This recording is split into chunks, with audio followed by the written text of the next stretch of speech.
안녕하세요. 좌포 김종성입니다. 2020년 대한민국의 부동산 방향, 전망은 어떻게 될까요? 저는 오늘 2020년 서울 부동산 전망에 대해서 이야기를 해볼까 합니다. 많은 사람들은 대한민국 부동산 2020년 전망을 얘기하는데 저는 서울만 한번 이 얘기를 해볼까 합니다. 서울 부동산 2020년 오를까요? 아니면 조정 국면을 탈까요? 아니면 하락할까요? 일단 서울은 어디에 투자를 해야 좀 도움이 될까요? 저는 삼성역과 봉은사역, 이 강남대로잖아요. 거기가 지하화가 되잖아요. 지하화. 왼쪽에는 코엑스, 오른쪽에는 현대자동차 사옥이 들어섭니다. 저는 이곳을 중심으로 투자를 하면 좋겠다 말씀드리고 싶어요. 현대자동차 사옥이 들어서고요. 그 다음에 탄천 건너면 종합운동장이잖아요. 종합운동장을 하나만 말고 전부 다 허물어서 거기서 업무단지가 들어섭니다. 이곳에 종사하는 사람들은 어디에서 출퇴근을 해야 될까요? 사실은 이 삼성역을 중심으로 한 그 가까운 지역은 다 상업지구라 집이 별로 없어요. 그러다 보니까 지난 6월 달에 우리 짜이롱님은 잠실동에 빌라를 하나 투자를 했습니다. 또 우리 조수아님은 그쪽에 실거주로 집을 옮겼죠. 그렇지만 이 두 개 다 급등하기에는 좀 시간이 필요합니다. 그래서 제가 짜이롱님한테 이 이야기 하기를 장기 주택임대사업자를 내서 등록을 하라 그렇게 얘기를 했었던 것입니다. 왜 그러냐면 시간을 좀 가지고 가야 되기 때문에 그렇습니다. 그런데 시간이 좀 지나면 이쪽은 천지개벽이 될 겁니다. 그럼 지금 전국적으로 단기간에 급등하는 지역이 어디일까요? 첫 번째로 울산을 얘기할 수 있겠죠. 그리고 두 번째로는 부산을 얘기할 수 있겠고요. 그 다음에 세 번째로는 창원과 거제까지도 이야기를 할 수가 있습니다. 그런데 이 방송을 듣고 있는 여러분들 중에 나는 소액 투자자라고 한다면 한 번 정도 생각을 해봤으면 좋겠다. 그렇게 말씀을 드리고 싶어요. 이 방송을 듣는 당신은 빠져나올 타이밍을 잘 잡는 사람입니까? 그렇다고 한다면 그 지역에 가서 투자를 해도 괜찮습니다. 그런데 나는 전업 투자자도 아니고 공부도 덜 되어 있고 또 남들이 한다고 하니까 거기 가야 되는 거 아니야? 그렇게 해서 따라간다면 저는 그런 사람들을 말리고 싶습니다. 그쪽을 보면 지금 특별히 올라야 하는 이유를 잘 몰라요. 거제조선소에 갑자기 물량 수주가 넘쳐나서 사람들이 몰려드나요? 또 울산 현대자동차가 갑자기 수출이 늘어가지고 풀가동으로 돌려도 부족하나요? 그래서 사람들이 막 밀려오나요? 왜들 이렇게 난리죠? 제가 생각할 때는 유동성 자금이 풍부한 사람들이 몰려가는 전형적인 투기 바람이 아닐까 그렇게 이야기하고 싶습니다. 투기 바람을 타고 그래서 1차적으로 투자하는 사람들이 가고 그 다음에 좀 잘 모르는 지금 이 방송을 듣는 사람 이렇게 하면 좀 비하하는 것 같은 느낌인데 꼭 그런 의도는 아니에요. 선수가 아니다는 얘기를 하는 거예요. 그 다음에 두 번째로 투자하는 사람 가고 세 번째로 실거주자들이 들어가야 그 동네에 부동산이 살아납니다. 그런데 실거주자들이 어떻게 들어가요? 그쪽에 지금 경제가 호황에서 활성화가 되어 있나요? 실수요자가 따라가지 않는 지역에 따라가다가 큰 위험에 빠질 수 있다 이야기입니다. 결국은 일자리를 따라서 사람이 움직이고 일자리를 보완하기 위해서 철도가 놓아져야 하는데 지금 그쪽에 GTX를 넣는다고 합니까? 아무튼 여기까지 이야기해 보겠습니다. 그러면 서울은 어떤가요? 서울은 지금 말씀드리고 싶은 것은 결론적으로 얘기하면 가라앉지 않을 것입니다. 서울은 투자할 만한 조건이 계속되고 하루 이틀 늦으면 늦은 만큼 투자하기 어렵다. 결론적으로 그렇게 말씀을 드리고 싶어요. 첫 번째로는요, 공급이 부족해요. 공급이. 이번에 민간 택지 상한제를 발표했잖아요. 핀셋 규정을 했는데 지금 서울 부동산이 이렇게 다시 더 오른다면 추가 규제 지역이 나타날 걸로 예상이 됩니다. 저는 지금 이렇게 너무나 오르는 것을 보고 너무나 무서워요. 혹시 부동산 쿠데타가 일어나지 않을까 그런 두려움이 있습니다. 지금 이렇게 오르다 보면은 정부에서 가만히 있을 수 없을 것 같아요. 뭔 특단의 조치를 취해야 되지. 이렇게 하다가는 누가 집을 사겠어요? 돈 있는 사람들만 집을 사잖아요. 돈 있는 사람들을. 너무나도 급격히 오르기 때문에 혹시나 부동산 쿠데타가 이루어지지 않을까 그런 염려와 조바심이 생깁니다.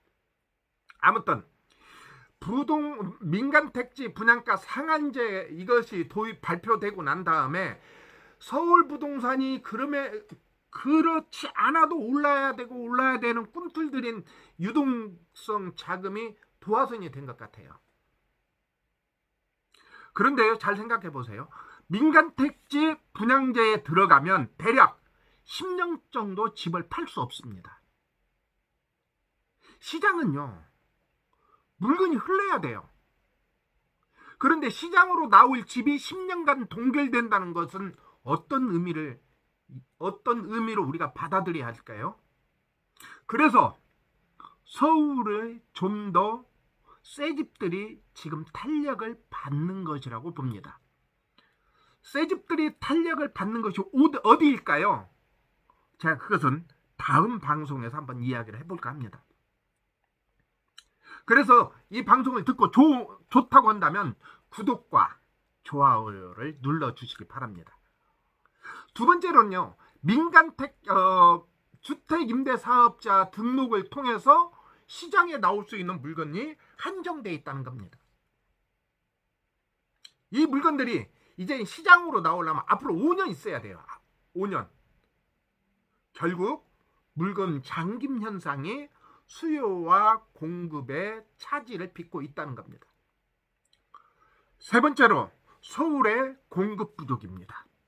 2019년 금년도에 42,800가구가 공급이 됐었는데요. 내년에는 4만 가구밖에 공급이 안 됩니다. 금년과 내년 큰 차이는 없어요. 그런데 2021년도에는 2만 가구밖에 공급이 안 돼서 50%가 줄어듭니다. 정부에서는 이런 공급 부족을 메꾸기 위해서 30만 호 건설 계획을 발표했고요. 그 다음에 3기 신도시로 이 난국을 타개한다고 말했습니다. 그런데 3기 신도시 집이 들어서면 언제 입주가 가능할까요? 빠르면 2024년부터 공급이 돼요. 그런데 항시 정부 발표대로 됐나요? 제발 좀 그 약속은 지켜줬으면 좋겠어요. 2024년이라도 가능했으면 좋겠어요. 그런데 그건 2024년부터 순차적으로 한다고 하니까 2027년까지도 갈 수 있다는 겁니다. 그 다음에 네 번째, 재건축 재개발이 묶어 놓아 버렸죠. 작년이죠. 작년 1월 달인가 김현미 국토교통부 장관이 아파트 재건축 가능 연한을 30년에서 40년으로 늘릴 수 있다는 방안을 내놓았습니다. 그러면서 재건축에 대한 심의 규정을 굉장히 강화하다 보니까 서울의 30년 된 재건축 단지들이 모두 올수되었다고 볼 수 있습니다. 특히 초과 이익 환수제를 때문에 강남 말고는 재건축을 꿈을 꿀 수 없는 상황이 되어버렸습니다.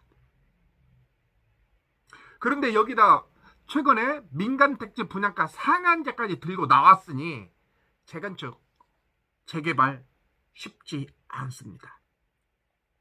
결국 재건축 40년 연장으로 간다면 강남 지역의 아파트 공급을 줄어들게 되고 결국은 새 아파트들의 희소성만 높이게 되어서 가격은 또다시 상승할 것이 뻔합니다.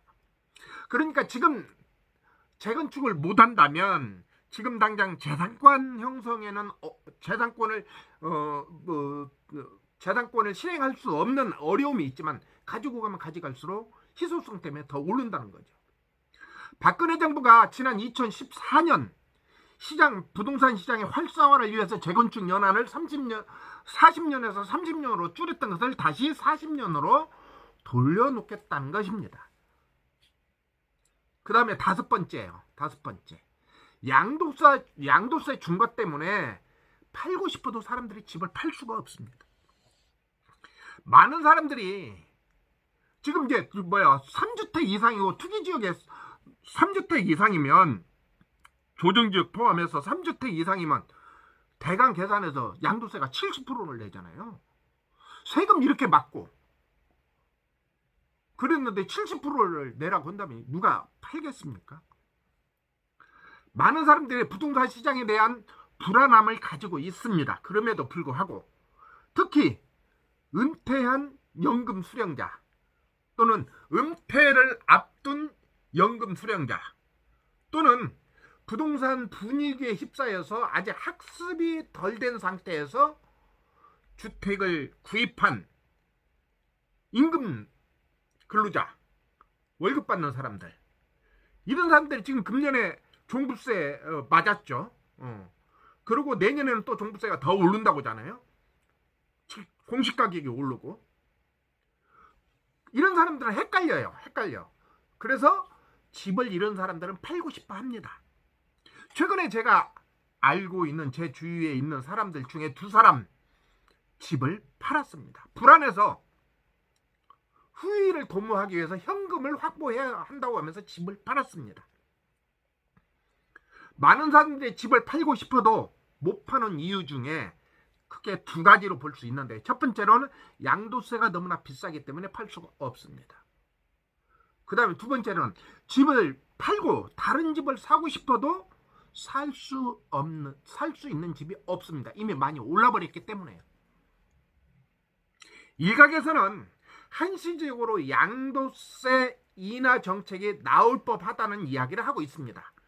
한 1년 동안 양도세 중과를 폐지하면 시장에 팔 수 있는 집이 많이 나오지 않겠나라고 이야기를 합니다.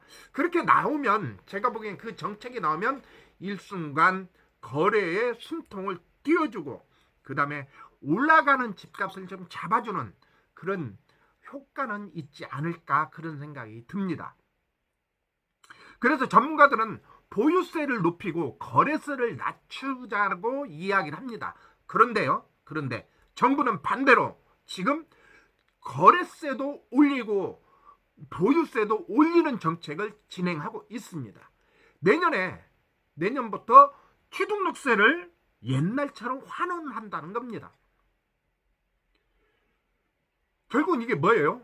그럼 거래 자체가 실종되게 만드는 거죠. 제가 생각하게 보는 것은 정부는 집값을 잡는 것이 목적이 아닌 것 같아요. 집값을 어떻게 보면 더 올려서, 그래서 세금을 더 걷는 것이 이 목적이 아닌가, 그런 생각이 듭니다. 집값을 잡으려면 어떻게든 정책을 통해서 집값이 내려야 되는데, 정부의 부동산 억제 정책을 통해서 서울 집값 잡혔나요? 더 올랐잖아요. 대신 세금도 더 많이 내잖아요. 아마 정부의 방향이 이 방향이 아닌가, 그런 생각이 듭니다. 그렇다면 한번 고민해 볼 필요가 있지 않을까요? 6번째, 금리 인하 얘기입니다. 금리가 오를 기미가 보이나요? 지금 전 세계가 금리 인하의 기조로 가고 있습니다. 금리가 인하되면 시중에 돈이 풀리고, 그렇게 되면 그런 돈은 금을 산다든지 아니면 부동산으로 흘러 들어갑니다. 금리가 내년 초에 한 번 더 내릴 기미가 보이는데 그때 가면 분명히 금값은 또 뛸 거고 뛸 걸로 예상이 됩니다. 지난 봄에 금리 인하 얘기가 예측이 나왔어요. 그때 시중에 금을 사야 한다는 이야기가 많이 나왔고 금값이 올랐습니다. 이런 맥락에서 보면 집을 살 수 있는 여건이 계속 만들어진다는 겁니다. 이렇게 보면 크게 6가지 요인으로 인해 집값이 더 오를 것으로 예상이 되고 특히 서울 집값은 내려야 된다는 것이 많이 나타나지 않고 있다. 그렇게 말씀드리고 싶습니다. 다시 한번 정리해봅니다. 서울은 공급이 부족합니다. 민간택지 분양가 상한제 10년 동안 집을 팔 수 없고 그 다음에 3기 신도시가 들어온다 하더라도 그 집은 6년에서 8년 동안 팔 수 없습니다. 결국 시장은 물건이 흘러야 되는데 흐르지 않고 정체된다. 그렇게 거래가 쉽지 않다. 그렇게 말하고 싶습니다.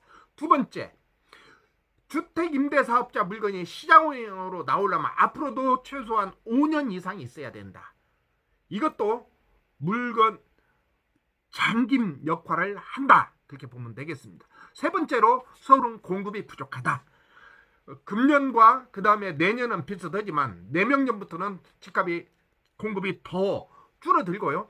이것이 언제까지 가냐면 2024에서 25년까지 늦게는 2027년까지 그런 현상이 나오고 그때 3기 신도시가 입주가 완성하게 되고 GTX가 뚫릴 때 아마 그때 재건축이 풀리지 않을까 그런 예상을 해봅니다.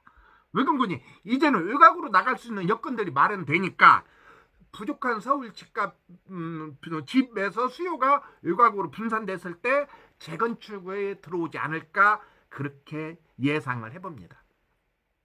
네 번째로는요, 재건축 재개발을 지금 할 수 없다는 거죠.